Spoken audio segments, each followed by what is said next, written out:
Welcome to Pratima maths classes. तो हमने exercise 16 B को क्वेश्चन नंबर 6 पे छोड़ा था, तो आज हम क्वेश्चन नंबर 7 से स्टार्ट करने वाले हैं। क्वेश्चन नंबर 7 में हमें क्या बोला गया है कि एक रेक्टेंगुलर कोर्ट यार्ड है, उसकी इतनी लेंथ है, इतनी ब्रेथ है और टाइल्स से उसमें पेविंग करनी है, मतलब उस पूरे कोर्ट यार्ड में टाइल्स लगानी है जिसकी लेंथ और ब्रेथ दे रखी है। ठीक है, और जो टाइल है ना, एक टाइल वो ₹25 की है, तो कितनी टाइल्स लगेंगी और उनके कितने टोटल, मतलब कितनी टोटल कॉस्ट होएगी लगाने की। तो सबसे पहले तो बच्चों हमें ये पता होना चाहिए कि टोटल टाइल्स कितनी लगेंगी, मतलब जैसे हमने इसमें करा था तो सेम है क्वेश्चन नंबर 7 में भी हमें वही करना है बच्चों। तो हमें देखो यहाँ पर जो कोर्ट यार्ड है उसकी लेंथ और ब्रेथ देख लो। उसकी लेंथ दे रखी है मुझे 30 मीटर लॉन्ग, 30 मीटर है, तो मैं उसको सेंटीमीटर में कर लूँगी तो कितना हो जाएगा 3000 सेंटीमीटर। ब्रेथ मेरे पास दे रखी है बच्चों 20 मीटर, तो 20 को भी सेंटीमीटर में कर लूँगी तो कितना हो जाएगा बच्चों 2000 सेंटीमीटर। ठीक है, अब यहाँ पे तो कोर्ट यार्ड की है, टाइल की लेंथ और ब्रेथ कितनी है बच्चों, यहाँ पे टाइल की लेंथ और ब्रेथ है 12 सेंटीमीटर लेंथ है और 10 सेंटीमीटर ब्रेथ है बच्चों। तो इन दोनों का मुझे एरिया निकालना है, तो इसका तो हो जाएगा 3000 मल्टीप्लाई 2000। ठीक है, और इसका हो जाएगा 12 मल्टीप्लाई 10। तो मुझे टाइल्स निकालने के लिए इन दोनों के एरिया को डिवाइड करना है, तो दोनों के एरिया को डिवाइड कर दो। मैं अभी मल्टीप्लाई इसलिए नहीं कर रही हूँ बच्चे क्योंकि ना कट जाती हैं वैल्यूज़, तो जब काटते हैं तो ज़्यादा ईजी रहता है करना। ठीक है, तो यहाँ 0 से 0 काट दो, 2 से 12 कट जाएगा बच्चे 6 पे, 6 से मेरा 30 कट जाएगा 5 पे। ठीक है, तो अब देखो क्या बचा मेरे पास 5, 1 2 3 4, 4 जीरोस बच गई, तो 5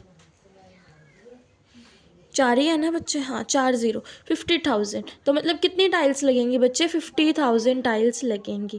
ठीक है, तो मुझे एक टाइल की कॉस्ट दी हुई है, एक टाइल की कॉस्ट कितनी है यहाँ पर ₹25। तो अब मैं क्या करूँगी 50,000 को मल्टीप्लाई कर दूँगी ₹25 से। इतनी इतनी टाइल्स की कॉस्ट निकालनी है ना मुझे, तो उसे मल्टीप्लाई कर दूँगी, तो 25 इंटू 5 125 और जितनी ज़ीरोज़ हैं वो लगा दो, तो ये रुपीज़ में हमारा आंसर आ जाएगा।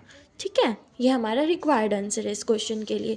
तो आपको पता चला कि इस क्वेश्चंस को, ऐसे क्वेश्चंस को हमें किस तरीके से करना है। टाइल्स का एरिया निकालो, कोर्टयार्ड का एरिया निकालो, दोनों को डिवाइड करो, हमें नंबर ऑफ़ टाइल्स पता चल गई, उससे हम कॉस्ट निकाल सकते हैं कि पूरी पेविंग में कितनी कॉस्ट लगेगी, या फिर नंबर ऑफ़ टाइल्स निकालनी है तो वो भी निकाल सकते हैं। अब हम नेक्स्ट क्वेश्चन की तरफ बढ़ते हैं। अब क्वेश्चन नंबर 8 भी सिमिलर हमारा बच्चों ऐसा ही है जैसे हमने अभी तक 2 क्वेश्चन करे हैं, पर उसमें हमें लेंथ और ब्रेथ टाइल की दोनों दे रखी थी, पर इसमें हमें क्या करना है, टाइल की जो विड्थ है ना वो निकालनी है। लेंथ दे रखी है, नंबर ऑफ़ टाइल्स दे रखे हैं, और हमें लेंथ और ब्रेथ किसकी दे रखी है, फ्लोर की दे रखी है। तो इसको कैसे करना है, हमें देखो यहाँ पे हमारा 1 सेंटीमीटर में है, तो हम इन दोनों को भी सेंटीमीटर में कर लेंगे पहले तो पहले हमारा जो कोर्टयार्ड है या फिर फ्लोर है, फ्लोर की हमारी लेंथ कितनी है बच्चे 10 मीटर, तो कितनी हो जाएगी 1000 सेंटीमीटर। ब्रेथ कितनी है 6 मीटर, तो कितनी हो जाएगी 600 सेंटीमीटर। तो एरिया कितना होगा बच्चे 10,000 1000 इंटू 600, ये मेरा एरिया फ्लोर का हो जाएगा। और मुझे टाइल का क्या क्या दे रखा है, मुझे टाइल का एरिया दे रखा है और मुझे उसकी लेंथ दे रखी है। टाइल का एरिया नहीं बच्चे, टाइल हमें कितनी लगेंगी वो दे रखा है, तो टाइल कितनी लगेंगी 500 और उसकी लेंथ दे रखी है 40 सेंटीमीटर। तो हम क्या करते थे, सबसे पहले हमारा यहाँ पर आता था नंबर ऑफ़ टाइल्स, ठीक है, और यहाँ आता था हमारा एरिया ऑफ फ्लोर, और यहाँ आता था हमारा एरिया ऑफ टाइल्स। ठीक है, तो यहाँ पे देखो अब क्या करेंगे, वैल्यूज पुट कर लेते हैं। एरिया फ्लोर में क्या आ जाएगा 1000 मल्टीप्लाई 600 डिवाइड में लेंथ मल्टीप्लाई ब्रेथ आता है, मेरे पास सिर्फ लेंथ है तो मैं ब्रेथ को एज इट इज़ रखूँगी, 40 मल्टीप्लाई भी, और नंबर ऑफ़ टाइल्स कितनी है 500।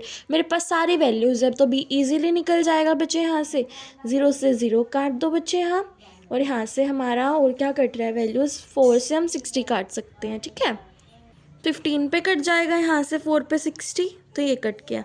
देखो क्या बचा मेरे पास 1000 into 15 divide by B equals to 500, ठीक है। तो यहाँ देखो मुझे ये वाली चीज़ b चाहिए मुझे, तो मैं b को इधर ले जाऊँ तो 500 multiply b equals to 1000 multiply 15। मुझे सिर्फ b रखना है, तो 500 मेरा नीचे आ जाएगा, 500 भी नीचे आ गया, 2 0 से 2 0 कट गई, 5 से 10 कट गया, 2 पे 15 इंटू 2 30। तो ब्रेथ कितनी है बच्चे यहाँ पे हमारी 30 सेंटीमीटर।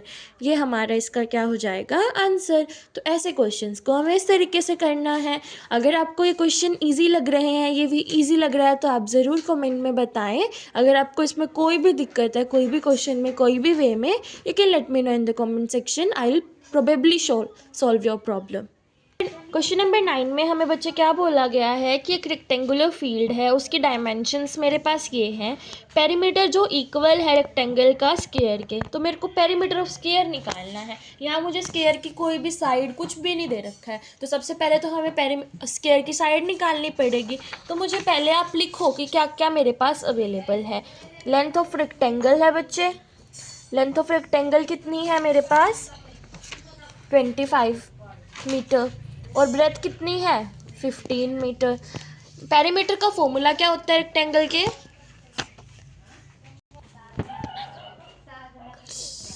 तो यहाँ पे हमें पेरीमीटर निकालना है रेक्टेंगल का बच्चे।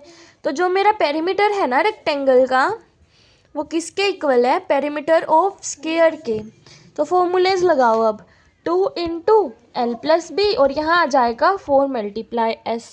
तो यहाँ देखो 2 इंटू 25 प्लस 15, 25 प्लस 15 40 इंटू 2 कितना हो गया 80, डिवाइड बाय 4, ये वाला 4 आ जाएगा ना, देखो 4 मल्टीप्लाई साइड 4 मल्टीप्लाई साइड, तो ये वाला 4 इधर आ जाएगा, मेरे को साइड मिल जाएगी, तो कितनी आ गई 20। तो एक साइड 20 है, तो पेरीमीटर का फॉर्मूला क्या होता है 4 मल्टीप्लाई साइड, तो 4 मल्टीप्लाई 20, तो कितनी आ गया 80 मीटर। हमारा इसका क्या हो जाएगा आंसर। ये हमारा फर्स्ट पार्ट था। अब हम चलते हैं सेकेंड पार्ट की तरफ। सेकेंड पार्ट में हमें क्या निकालना है बच्चे, रेक्टेंगल का एरिया। तो रेक्टेंगल का एरिया का फॉर्मूला क्या होता है, लेंथ मल्टीप्लाई ब्रेथ। तो 25 मल्टीप्लाई 15 कर देंगे, 25 को 15 से मल्टीप्लाई करो, 25 5 2 10 12 5 और 2 375, 375 मीटर स्क्वायर हमारा क्या हो जाएगा आंसर। अब हम चलते हैं इसके थर्ड पार्ट की तरफ। थर्ड पार्ट में हमें क्या निकालना है, एरिया ऑफ स्क्वायर। तो हम साइड तो निकाल चुके थे, तो एरिया ऑफ स्क्वायर का फॉर्मूला क्या होता है, साइड मल्टीप्लाई साइड। 20 मल्टीप्लाई 20 कितना हो गया 400 मीटर स्क्वायर। ये हमारा इसका आंसर हो जाएगा। अब हम चलेंगे क्वेश्चन नंबर 10 की तरफ। क्वेश्चन नंबर 10 में हमें क्या बोला गया है कि एरिया ऑफ रेक्टेंगल जो लेंथ, जिसकी लेंथ 32 मीटर है, किसके इक्वल है एरिया ऑफ स्क्वायर के जिसकी साइड 16 मीटर है। तो मुझे ब्रेथ निकालनी है बच्चों। तो यहाँ पर देखो क्या बोला गया है, area of rectangle equals to area of square, ठीक है। तो यहाँ पे एरिया ऑफ रेक्टेंगल का formula length multiply breadth, area of square का formula side multiply side. Side कितनी है 16, तो 16 मल्टीप्लाई 16। लेंथ कितनी है 32, ब्रेथ मुझे निकालनी है, तो मेरे पास सारी वैल्यू है, भी निकल जाएगा। 16 मल्टीप्लाई 16 डिवाइड बाय 32, 16 से 32 कट गया 2 पे, 2 से 16 कट गया 8 पे, तो ब्रेथ कितनी आ गई 8 मीटर। ये हमारा इसका क्या हो जाएगा आंसर। क्वेश्चन नंबर 11 में हमें क्या बोला गया है कि एरिया निकालना है कारपेट का जिसकी लेंथ 3 मीटर है और उसकी विड्थ क्या है 1 मीटर 25 सेंटीमीटर है, ठीक है। तो यहाँ देखो लेंथ कितनी है 3 मीटर और ब्रेथ कितनी है 1 मीटर 25 सेंटीमीटर। तो यहाँ देखो इसको हम कैसे लिख सकते हैं 1.25 मीटर, क्योंकि देखो 25 डिवाइड बाय 100 हो जाएगा मीटर में चेंज करने के लिए, तो 0.25 प्लस 1 कितना हो गया 1.25 मीटर। तो एरिया का फॉर्मूला क्या होता है लेंथ मल्टीप्लाई ब्रेथ, तो 3 मल्टीप्लाई 1.25 कितना हो जाएगा 375, 2 पॉइंट छोड़ के हमारा यहाँ डेसिमल लगेगा मीटर स्क्वायर। ये हमारा इसका क्या हो जाएगा आंसर। अब हम चलते हैं क्वेश्चन नंबर 12 की तरफ। अब क्वेश्चन नंबर 12 में हमें क्या बोला गया है कि एक फ्लोर है जिसकी लेंथ हमें दी हुई है 6 मीटर और ब्रेथ हमें दी हुई है 5 मीटर। तो एक कारपेट है, स्क्वायर कारपेट है बच्चे, तो 4 मीटर का है वो, मैंने उस फ्लोर पे बिछाया है। तो कितना एरिया बच गया है जिस पे वो कारपेट नहीं बिछा है। तो मुझे इसके लिए दोनों की लेंथ पता होनी चाहिए कि फ्लोर कितना फ्लोर का कितना एरिया है और उसके और कारपेट का कितना एरिया है, तो दोनों का एरिया निकाल लेते हैं पहले। तो फ्लोर का एरिया निकाल लेंगे, रेक्टेंगल है तो लेंथ मल्टीप्लाई ब्रेथ, 5 × 6 कितना हो जाएगा 30 मीटर स्क्वायर। मुझे अब कारपेट का एरिया चाहिएगा। कारपेट का एरिया क्या निकलेगा 4 × 4 साइड मल्टीप्लाई साइड होता है 16 मीटर स्क्वायर। तो मतलब टोटल एरिया फ्लोर का 30 मीटर स्क्वायर था और जो मेरा कारपेट है वो सिर्फ 16 मीटर स्क्वायर का है। तो मुझे बताना है कि कितना एरिया बच गया है, ये ज़्यादा है ये कम है, तो इन दोनों को सब्ट्रैक्ट कर देंगे। तो 30 में से 16 गए, कितना बचा 14 मीटर स्क्वायर। तो मतलब जितना 14 मीटर स्क्वायर फ्लोर बचा है ना उस पर अभी तक कारपेट नहीं बिछा है। अब हम चलते हैं क्वेश्चन नंबर 13 की तरफ। अब क्वेश्चन नंबर 13 में हमें क्या दिया गया है कि अरुण है, उसे एक रेक्टेंगुलर पार्क बनाना है बच्चों के लिए जिसकी डायमेंशन 110 मीटर और 70 मीटर है। लैंड जो ₹450 पर स्क्वायर मीटर पे है, ठीक है, मतलब 1 स्क्वायर मीटर 450 रुपीज़ की है। तो वो जितनी सारी लैंड है ना वो उसे कितने की मिलेगी, तो मुझे पूरे का पहले एरिया पता होना चाहिए। तो हमें सिंपली यहाँ पे एरिया ही निकालना है। तो लेंथ कितनी है 110 मीटर, ब्रेथ कितनी है 70 मीटर, तो एरिया कितना आ जाएगा 110 × 70, तो कितना 7700 मीटर स्क्वायर। ये हमारा एरिया आ गया बच्चे। तो मुझे क्या निकालना था 1 मीटर स्क्वायर की कितनी थी हमारे पास ₹450 कॉस्ट थी, मुझे इस सारे की निकालनी है। तो 7700 को मल्टीप्लाई कर देंगे 450 से, तो 77 × 45, 5 7 35, 5 7 35 + 3 38, 4 7 28, 28 + 2 30, 5 8 और 8 16, 4 3, तो 3465, 3 zeros 1 2 3 रुपीज़, ये हमारा इसका क्या हो जाएगा आंसर। तो यहाँ पर हमारा ये वाला चैप्टर ख़त्म होता है। अगर आपको किसी भी क्वेश्चन में कोई भी डाउट है you can let me know in the comment section. Next chapter को हम नेक्स्ट वीडियो में स्टार्ट करेंगे।